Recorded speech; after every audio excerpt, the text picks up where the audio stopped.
Hi everyone, welcome back. Today we're in Sims 4 again doing another build. For today's build video I felt like doing a tiny home because I don't think I've done one in a while on my channel, and today's tiny home I literally just felt like building one that I would probably want to live in, because lately with my build videos there has to be like some sort of theme with it or challenge. So today I just felt like building a normal tiny home that is kind of like in the style like in what I would want to like live in, if that makes sense. So because why not, I guess all my videos are kind of like what I would live in, but this is like probably if I had to live in a tiny home, what I would probably want.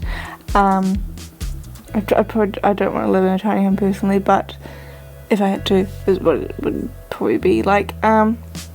So I went for a very grey design, used the cats and dogs brick, and then all the other items like for the outside are white, so like obviously the poles, the stairs, the windows, the door is all white, and then grey like the roof is grey, and the foundation is also grey, because I like grey houses. So I like grey and brick houses basically, so that's why I ended up going for this kind of design.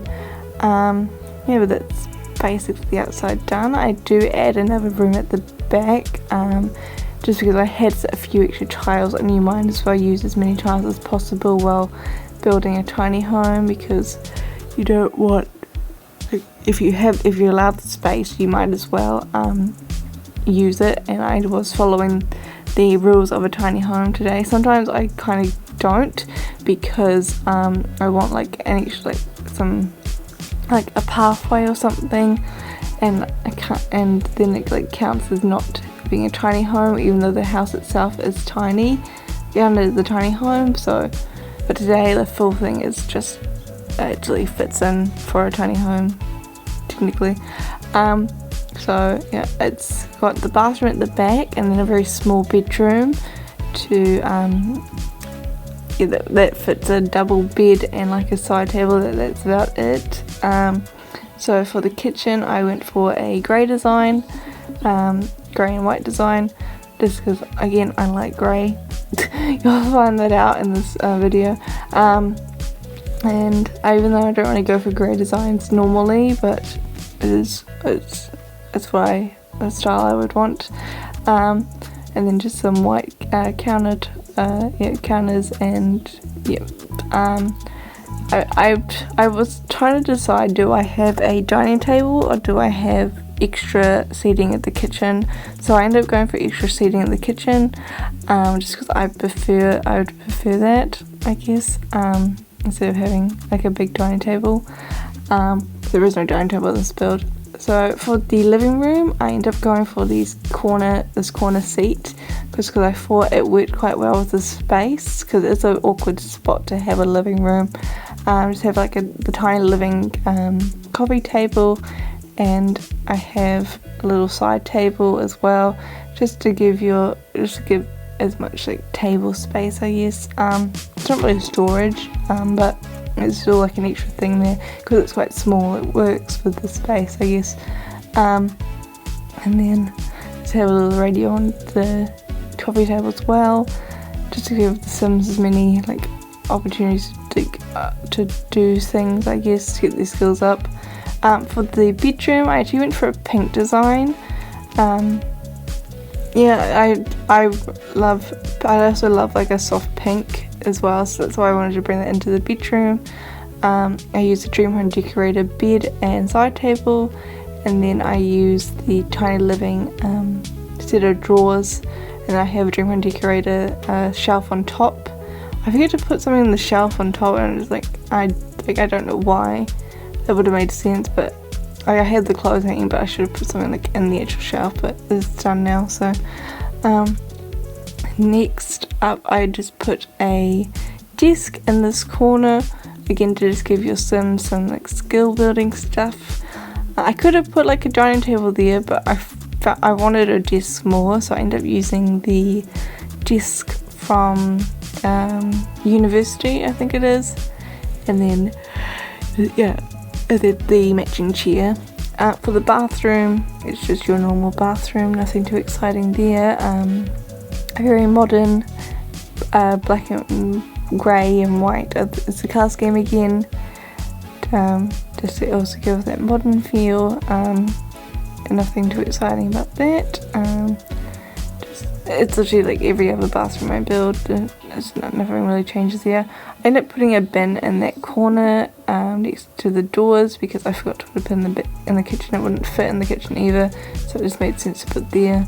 So there is a bin in the inside, and adding some random plants and photos, I guess. I go for a very grey wallpaper and flooring, and then I go for obviously the pink wallpaper for the bedroom. I wanted to add tons of photos, so it just felt like you don't have any empty walls, even though there isn't much wall space in this build. I still wanted to make sure there were photos in the spots where there was wall space. So that's primarily the inside done. For the bathroom, again just black and white and grey flooring and tiles and wallpaper, I guess. And then I just add a little window to the front of that house, just so it's not some weird empty like, I guess, wall, I don't know. So for the out front of the house, I go for a very how do I put this, secret garden feeling, or just like a pretty garden feeling, I guess. So I end up using a lot of bushes and ferns, and I add a pond.